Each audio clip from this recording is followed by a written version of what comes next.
မင်္ဂလာပါ Zone of Other ကနေကြိုဆိုလိုက်ပါတယ်ဇလန်အစမှာတော့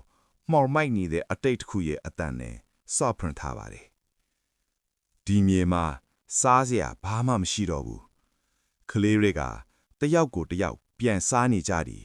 ဆိုတဲ့စိတ်မချမ်းမြေ့ဝယ်စကားလုံးတွေနဲ့အတူပရစိတ်တိုင်းပြီးပျက်စီးတော့မယ့်အခြေအနေကိုပြသထားပါတယ်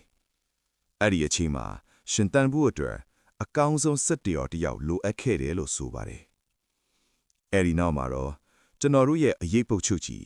ဘီရူးကိုပြသလာပါတယ်။ဘီရူးဟာသူ့တပားကိုတက်ဖြတ်ဖို့အတွက်သာမွေးဖွားလာခဲ့တဲ့သူတို့ဟာတယောက်ပါ။သက်ရှိအားလုံးကသူ့ကိုကြောက်ရွံ့တုန်လှုပ်နေကြချိန်မှာ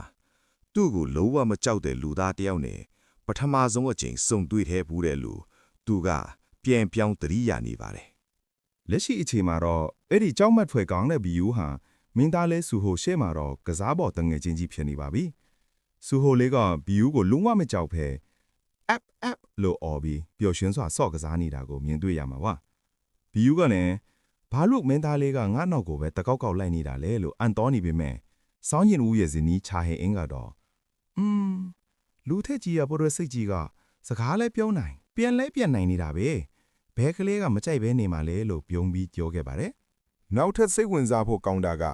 ဘီရူးဟာသူ့တခင်ရဲ့32နှစ်မြောက်မွေးနေ့ပွဲအတွက်ဒီမွန်စစ်သေးတွေနဲ့ရုပ်ထုတစ်ခုကိုအစီအစဉ်ဆွဲတီးဆောက်နေတာပဲဖြစ်ပါတယ်။အဲ့ဒီအချိန်မှာပဲစောက်ဂျင်ဦးရဲ့အိမ်ကိုဓမြတိုက်ဖို့စူးစမ်းနေတဲ့လူမိုက်တစုပေါ်လာပါတယ်။သူတို့ကဂျင်ဦးကြောင့်သူတို့ဂိုင်းပျက်စီးထွက်ရတာကိုလက်စားချေချင်နေတာပါ။ဒီလောက်အိမ်ကြီးအိမ်ကောင်းမှာ security system မရှိတာကလာခိုးပါလို့ဖိတ်ခေါ်နေတယ်လို့ပဲလို့သူတို့ကထဲမှတ်နေကြတာပါ။ဒါပေမဲ့သူတို့မသိတာကအဲ့ဒီအိမ်မှာကမ္ဘာကြောက်စရာအကောင်းဆုံးအရေးစစ်တဲ့တော်တွေရှိနေတယ်ဆိုတာပါပဲ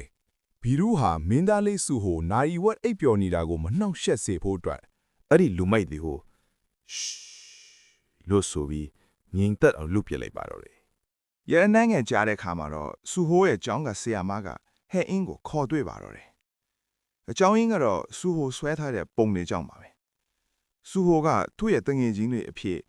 ချင်းချောင်းနဲ့ရက်နေတဲ့ပရဝက်ဆိုင်ကြီးတွေနဲ့အရေးစစ်တရော်တွေကိုဆွဲထားတာပါအထူးသဖြင့်အိမ်ပုံဆွဲတဲ့အခါ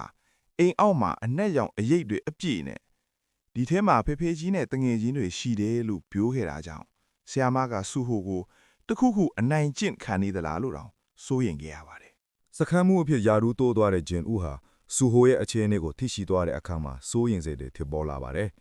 ကလေးတွေရဲ့အာယုံခံစားချက်ကလူကြီးတွေထက်ပိုတန့်ဆန်တာကြောင့်ဆူဟိုစီကထွာနေတဲ့အရိပ်ဘရင်ဤစွမ်းအားကိုတခြားကလေးတွေကအလိုလိုသိရှိပြီးကြောက်ရွံ့နေကြတာဖြစ်ပါတယ်။ဂျင်ဦးကဆူဟိုကိုပုံမှန်ကလေးတယောက်လိုရှင်းတန်းစေချင်ပါတယ်။ဒါကြောင့်သူဟာဆူဟိုရဲ့မှတ်ဉာဏ်တွေကအရိပ်စစ်တဲ့တော်တွေနဲ့သူ့ရဲ့စွမ်းအားတွေကိုခစ်တခဏစီးပိတ်ဖို့ဆုံးဖြတ်လိုက်ပါတော့တယ်။ chapter ရဲ့အဆုံးသတ်မှာတော့ဘီရူးဟာအိပ်ပျော်နေတဲ့မင်းသားလေးဆူဟိုကိုမျက်ရည်တွေနဲ့နှုတ်ဆက်နေပါတယ်။မင်းသားလေးကိုအလိုကျွေးပြုခွင့်ရတာဂုဏ်ယူပါတယ်။ကျန်းကျန်းမာမာနဲ့ပညာတွေကိုစူးစမ်းသင်ယူပါလို့ဆိုပြီး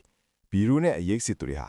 ဆူဟိုရဲ့မှတ်ဉာဏ်နဲ့ကနေပျောက်ကွယ်သွားပါတော့တယ်။ဒါကတော့ chapter 190ရဲ့ recap ပဲဖြစ်ပါတယ်။ဘီရူးတို့နှုတ်ဆက်သွားတဲ့အခါမှာဝမ်းနည်းသွားကြလား။ဆူဟိုလေးတနေ့မှာသူ့ရဲ့စွမ်းအားတွေကိုပြန်ရလာမလားဆိုတာနောက် chapter တွေမှာဆက်လက်စောင့်ကြည့်ရမှာပါ။ဗီဒီယိုလေးကိုကြိုက်နေတဲ့အနေနဲ့ like share နဲ့ subscribe လုပ်ထားဖို့မမေ့နဲ့အောင်နော်။နောက်ထပ်ဗီဒီယိုတွေမှာပြန်တွေ့ကြပါမယ်။ကျွန်တော်အားသာပါ။